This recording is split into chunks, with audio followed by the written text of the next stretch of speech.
Hi! Welcome to this part of my review featuring Terra Arisen. If you haven't seen part 1 of my review, featuring this setting for Cepheus Deluxe, where humanity has just made it into the interstellar playing field, please check out the playlist in the description below. This time we are going to talk about character generation and 3 alien species, the Cicek, humans, and Reticulans. This setting book contains detailed character creation information. The base assumption is that the characters will be human, but there are several playable alien species. The alien species presented here are unique to this setting, but can be added to any other appropriate science fiction setting as well. Except for when otherwise noted, the following material uses the Cepheus Deluxe character generation rules as written. Extensive details about the alien species unique to this setting are provided in another chapter, but in this section we are going to talk about playing the aliens as characters, both in terms of general rules, and in a future part we are going to talk about specific careers for this alien species. All of these species, except for the Reticulan hybrid, which is technically human, have their own careers, but the Reticulan hybrid, on the other hand, may enter various Terran careers, though hybrids have special rules for character generation. As described in Cepheus Deluxe, all aliens start the game with one less trait than humans do. That's the advantage of being human. Let's take a look at the Cicek. They are a reptilian humanoid species that are descended from omnivore pouncer hunters. Cicek females are roughly human-sized, while the males are larger than humans. Males and females have semi-separate societies. Males are highly competitive and live in a constantly changing social hierarchy. They pursue glory, an intangible social currency that males use to impress other males and to compete for status. Among Cicek males, social standing is very fluid and changes much more often than it does among other species. Cicek females, on the other hand, have a broader vision and care more about the whole tribe. Cicek mature somewhat faster than humans, but when they survive the inherent violence of Cicek life, they may live as long as humans do, and can even reach the age of 120. Psionics are about as rare among Cicek as they are among humans. Cicek scions are called shamans. When it comes to your species features, you have low light vision and addition paths, that is, they allow you to climb most surfaces with ease. Then we have the humans. Under the Reticulan occupation, there was a lot of social engineering performed on humanity, but extraordinarily little of the human form has ever changed, with the exception of the Reticulan hybrids.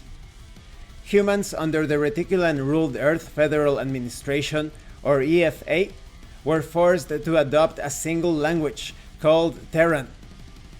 Terran is a creole of Old English, Russian, Chinese, and Spanish. While other languages are spoken, they are in the minority, or spoken as a second language in some smaller communities or colonies. The EFA tried to wipe out cultural differences, but that just forced those cultures underground and strengthened them. Once the EFA was overthrown and the UTR was formed, the war dominated so much of the public discourse that few older cultural traits emerged.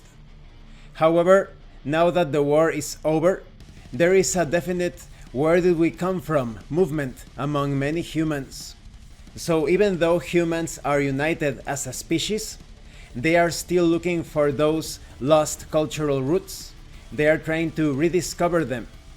Humans in this setting normally live to about 120 years old. To reflect these longer lifespans, humans should use the normal optional tech level DMs from Cepheus Deluxe when making aging rolls. Psionics were not discovered until after the Reticulan invasion. At that time, it was determined that half of a percent, that is 0.5% of humans, have the genetic traits required to become actively psionic. Humans have no special species abilities or features, but you do have that advantage that they start the game with one more trait compared to the other alien species.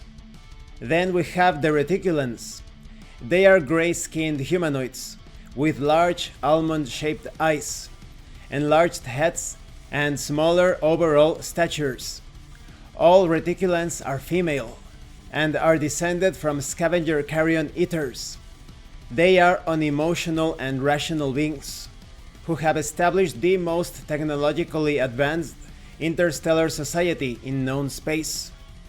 Reticulans mature much more slowly than humans and enjoy longer lifespans. They often live over 150 years, but the elite enjoys longevity treatments which extend their lives to several centuries. When it comes to their species traits, they have engineered. Any medical treatment of a Reticulan using tools and knowledge below tech level 12 suffers a penalty to the throw. Added to that, all Reticulans have the latent psion trait, as described in Cepheus Deluxe, and they have low gravity resistance. Reticulans do not suffer any ill effects from low gravity environments. And this concludes this part of the review. In the next part, we are going to take a look at the Reticulan hybrids, the Ceslesians, and the Zeus. We're also going to talk about other details as well. I really like the portrayal of these different species. Humans, as expected, feel a bit like jacks of all trades, masters of none. Although because of their extended lifespans, and because they managed to rebel and win against the Reticulan Empire, they feel much more advanced when compared to humans in other settings. In other sci-fi settings specifically, here they feel like leaders, like they started something pretty big. When it comes to the Cicek, I really like that combination of technology and tribalism, especially because their scions are called shamans, so you have a mix of savagery and sophistication. I also like the male's quest for glory. The Reticulans, on the other hand, they feel a lot like villains, like the villains of the setting. However, we must remember that there are good Reticulans, or at least those that want to work with other species. I also like it how they are used as a sort of fictional version of the tyrants of the world as the corrupt elite, with their social engineering and trying to erase different cultural traits from the different human races. Thank you for watching this part of the review. If you have any comments or questions, please let me know. And thank you so much to those of you that have been supporting the channel by sending drive-thru RPG gift certificates. If anyone else wants to further support the channel, the information on how to do that will be in the description below. Once again, thank you, and see you later.